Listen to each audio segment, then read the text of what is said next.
Hello, my name is Tyler Nelson and I'm doing a presentation on constructing deviance. The purpose of this lecture is to explain how deviance can be different based off a person's status, whether that's wealth, like differences in race, gender, etc. An example of a disparity of deviance between the classes, and connecting the example I give to conflict theory. And I will explain what conflict theory is when I get there. Bail and incarceration. So this is my example. The minority and lower class groups are put into jail before being incarcerated due to being unable to pay bail. The idea that the U.S. is built upon is innocent until proven guilty, which is not being held, as they're being forced to stay in the jail even though they aren't guilty or haven't been proven guilty yet. This leads to overcrowding in jails, and it can cause mental and physical trauma to the person who is put in jail. Even if they're not guilty, they still were in there, and they will come away with mental and physical trauma. Data on the example. Over 60% of people in local jails are held pre-trial due to being unable to pay bail. People in jail had a median annual income before their incarceration that is 48% of what the people out of jail have. I have works cited at the end that will have where these numbers came from. But that one is saying that the people in jail who are waiting there before their incarceration are just poor compared to the people who are out of jail in general. And the median bail is $10,000, and the Federal Reserve found that nearly half of Americans would not be able to afford a $400 expense. So the people who are waiting in jail for their trial, the 60% of people that are in the jail waiting their trial, are on average 50% poorer than the people outside, and the people on the outside can't afford $400 expenses, much less a $10,000 expense. People with assets who are accused of the same or similar crimes have keys to the jailhouse door. They have their wallets, which is from Commissioner David Cladney, who was the person who did the research on the statistics set above. Marginalized groups. Being incarcerated means you have now been labeled as a deviant, and having that label can cause irreparable damage to someone's reputation.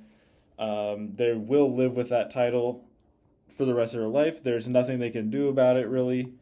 They'll be known as someone who was in jail at some point, and that will spread, and it will lead to job and housing insecurity, as they might lose their job, and losing your job means you can't afford to have a house.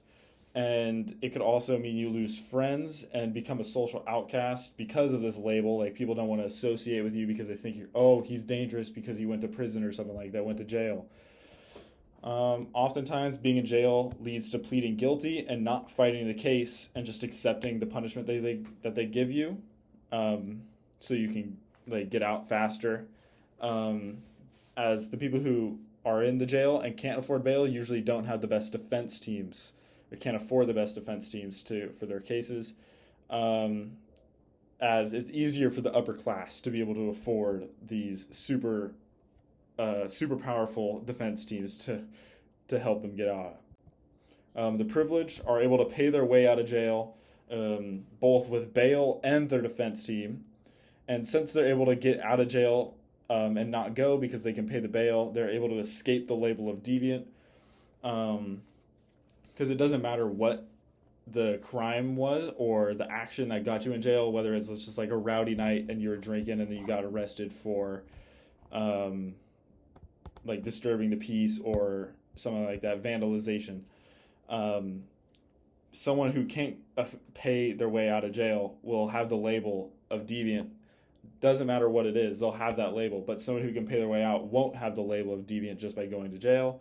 And even if they were to lose their job, they don't have the label, so they'll be able to get another job easily, and which is also helpful due to their status. Will not have long-standing impact on the person's life because they won't have that job insecurity. They won't have that housing insecurity because they can pay for it already. and it will be overlooked by everyone in their life, including employers, because they don't have that label that sits above the people who are labeled as deviant. It sits above them like a cloud that they can't escape. The consequences of this happening in our society is it creates an even larger economic disparity between the upper and lower classes. People who aren't convicted still have to deal with the life possibly falling apart, which is much more of a problem for the lower class, as they are unable to pay their bills already, pay bail, and get the best defense team that money can buy. And life falling apart, as I said, they can't pay their bills, they can't pay for housing, and stuff. So if they lose their job, it's a much bigger deal. Added trauma might cause someone to commit a crime once out, which only happens to lower classes. Upper class is able to pay their way out, because they don't go to jail, they don't have that trauma.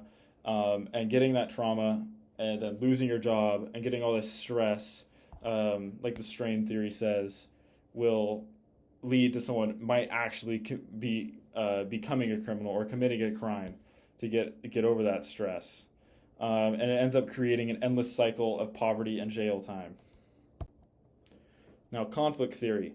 Why is certain behavior outlawed while some possibly worse behavior is not outlawed is the general idea of conflict theory. Focuses attention on the powerful groups and classes revolving around the formation and enforcement of the criminal law. Stratification, it benefits the rich and the powerful at the expense of the poor. And when we connect it to our example, being rich and in power puts the people from the upper class, puts them in positions to be able to set the bail values where they can only afford it, pushing the poor people down and allowing a way out for the rich people. And our entire criminal justice system has been formed by the rich and powerful. And it's not just our criminal justice system, it's everything in our society has been formed by the rich and powerful. And they form it in a way that it benefits them. And it makes it easier on them than it does on anyone else, and ends up pushing the other people down and creating a bigger disparity between the two classes. The conclusion: people who have the assets are able to pay their way out of jail and escape the label of deviant. People in power create the rules, and the justice system are able to manipulate it to benefit themselves. The label of deviant attained from being in jail for any amount of time, for any amount of crime, can cause a person's life to fall apart. It furthers the economic gap between the upper and lower classes and creates a cycle of never-ending poverty and jail time. This is my works cited. Thank you.